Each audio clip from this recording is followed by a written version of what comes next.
Now, Nigerians in South Africa also took to the streets in Pretoria this morning, marching to their High Commission against police brutality. This is after a number of people were reportedly shot dead and others wounded during a protest against excessive force and abuse by the Special Anti-Robbery Squad in Nigeria, which has now been shut down. Nigerian youth in South Africa marching in support of the NSARS campaign. The police brutality is actually a very big problem in Nigeria. A situation whereby people will just be brutalized without any kind of recourse. For example, those officers that have killed, none of them have been tried and either set free or jailed by the court. And so the youth are asking that this thing has to stop, that it cannot continue. And that is what we are out today to deliver a memorandum to the ambassador. And the ambassador received the memorandum, he signed and stamped and gave us a copy, assure us that this memorandum will get to Abuja so that it will be part of the pressure that is being put from diaspora. Olalekan Adebiyi is one of many young people who took part in the protest. He moved to South Africa 4 years ago in search of greener pastures. He opened a salon in the Pretoria CBD to be able to take care of his family back home. In support of the protest, Olalekan closed the business for the day. I voted because he entered to the throne 2016. I left home 2016. I voted for him before I came back to this South African, hoping that he's gonna do better. Along the line, we just see he's not doing anything. No work, no anything. You see, graduates, hardly for you to even get a clerk job, a graduate with a master's. No changes, so we don't want him anymore. We need changes in Nigerian. We need changes in Africa, totally. We need changes. These young people are united in their call for an overhaul of the police system in Nigeria.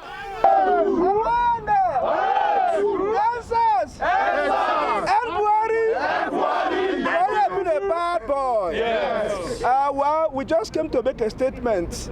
Buhari has been a bad boy. Buhari has been in government right from the days of my grandfather. Exactly. Today, I'm almost 40 years and Buhari is still in government. There's nothing to show.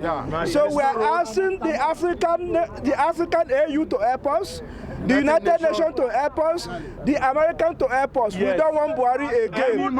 I delayed my travel to this country because I wanted to vote for Buhari. I'm regretting now. We don't have democracy in Nigeria. Exactly. Buhari has been a bad boy. He cannot send soldiers to the street to start killing innocent protesters, peaceful protesters. The worst that any government can do happened yesterday. I bow my head in shame. Shame to Nigerian government. Shame!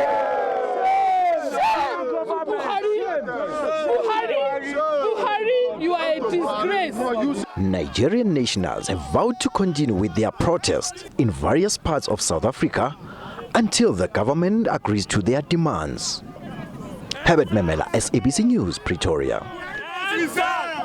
In another show of solidarity, hundreds of people took to the streets of London and marched to the Nigerian High Commission in the city centre. Hundreds of people gathered outside the High Commission's building, chanting "End SARS" and carrying the Nigerian national flag. Protesters also denounced the President of Nigeria, Muhammadu Buhari.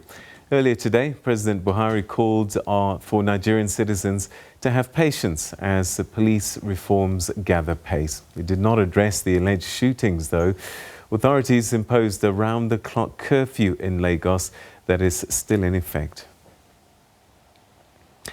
Human Rights Group Amnesty International, as well as some of the protesters, say that security forces in Lagos had fatally shot protesters who were demonstrating against police brutality despite the new 24-hour curfew going into effect. Authorities have denied this, but indicated that investigations are underway to establish exactly what happened. On Skype, we're now joined by Osai Ojigho, who's a researcher with the lobby group in Amnesty International. Thank you so much indeed for joining us. Good to talk to you again. Sadly, though, it's not great news that we were seeing and hearing from Lagos yesterday.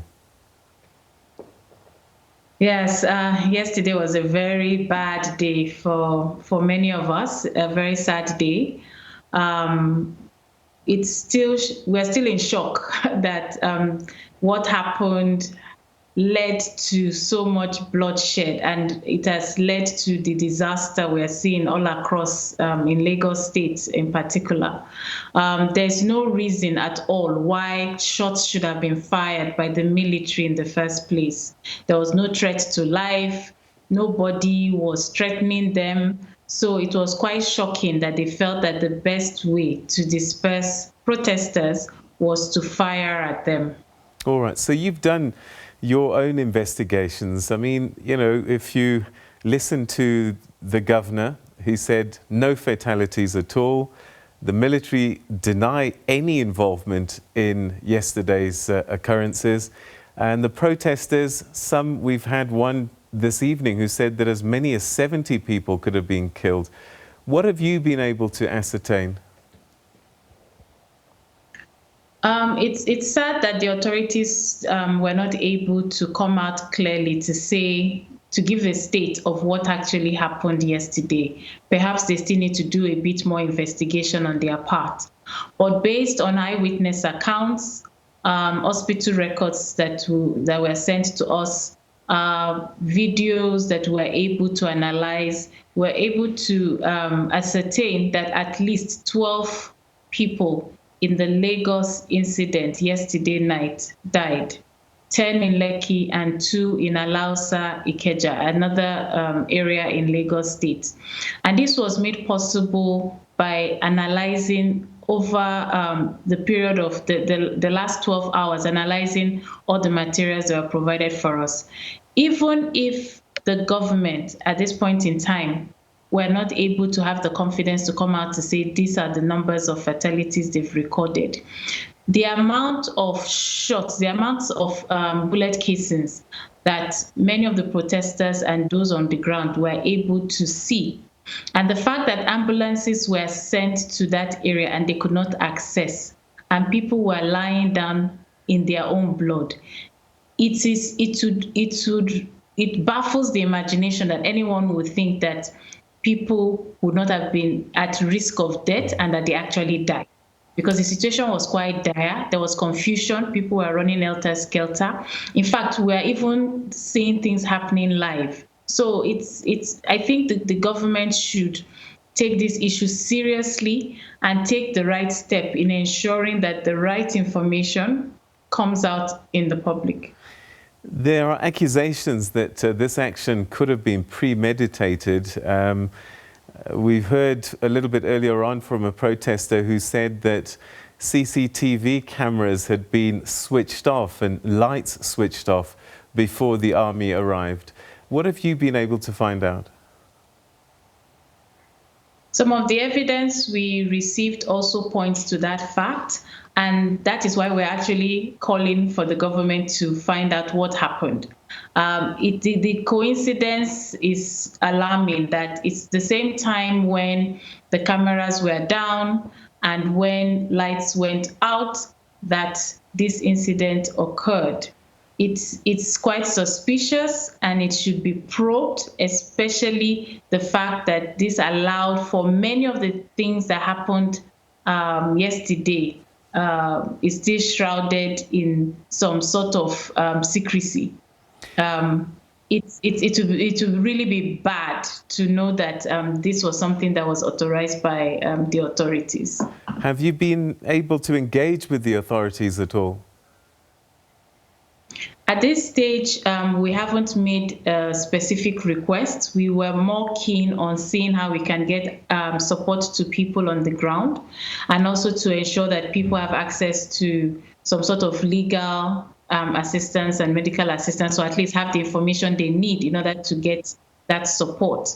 But now that we have our preliminary findings and before we release further information based on other occurrences across the state, we hope to bring this to the attention of the authorities. It was important for us that a statement came out in solidarity for the supporters, for those who have lost their lives, and for those who all along have been demanding for justice throughout the 2 weeks that the protesters have been on the streets.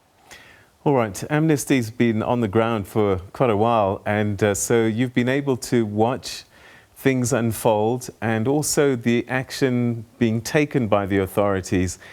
Do you get a sense that the authorities have been quite firm throughout, and that perhaps there was an inevitability that things would get to this point? I think yesterday's incident and even various incidents of pockets of violence that we've seen in other areas in the country were preventable.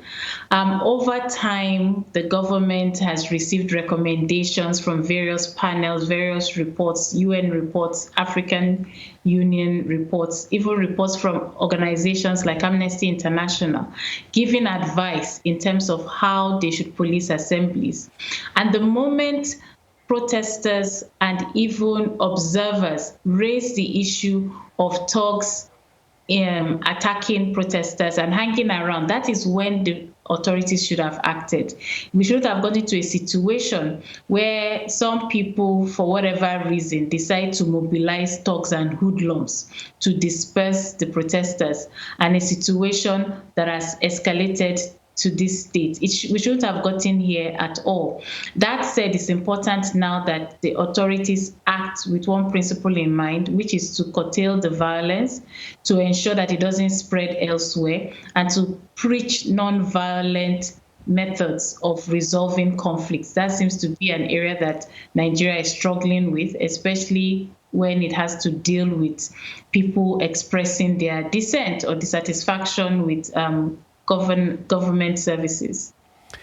It might be difficult for you to answer this one, but there are stories and accusations that the protesters have been infiltrated by what's being described as hoodlums or thugs that are there just to disrupt what otherwise could be peaceful protests. I say we have to be very careful about putting out a narrative out there that seems to kind of delegitimize what the protesters have been clamoring for. It's important to stress that if protesters have organized themselves and conducted themselves in a very amiable manner in the last 2 weeks, they even clean up after themselves, they pick up rubbish, they share information, they are very open and transparent in terms of how they handle their affairs. To allow this notion that some group have tried to hijack it, it's only trying to reduce the fact that the authorities had a responsibility to protect everyone out there. The right to protest is a human right. It's very much linked to your right to freedom of expression, freedom of assembly and association. And the authorities know who the protesters were, and when they alerted them to the thugs and the measures they needed to take in order to protect themselves, to keep the protest safe for everyone, the authorities should have acted then. Agreed, people are criticizing the police, but they are criticizing the police because of a litany of abuses that have gone on for several years. That was no justification to allow people with criminal intent to actually disrupt the protest and then create this anarchy that has led to several curfews being imposed in at least 8 states in Nigeria by today. So a lot more could have been done to ensure that the message of the protesters, which is justice, which is accountability, and the calling for all officers that have been identified to be prosecuted, and for an honest, independent, and impartial investigation into all allegations of police excesses, and going forward, things that the government will put into place, structures it to put into place to ensure that this sort of issues, this sort of incidents do not happen again. All right, so these protests have been about excessive force by the police, and particularly the police unit known as SARS.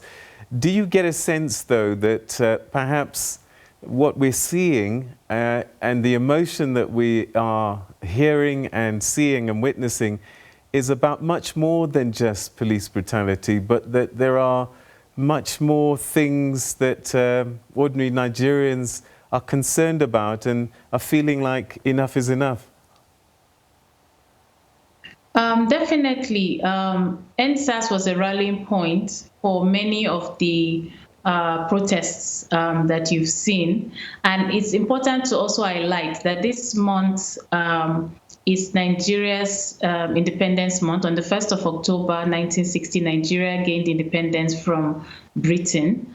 And so people are doing a lot of reflections this period, this season. What have we achieved in 60 years of independence? And it just happens that this an incident happened the weekend after the initial celebration, where people saw a video of a young man being shot by SARS officials. So it just kind of tipped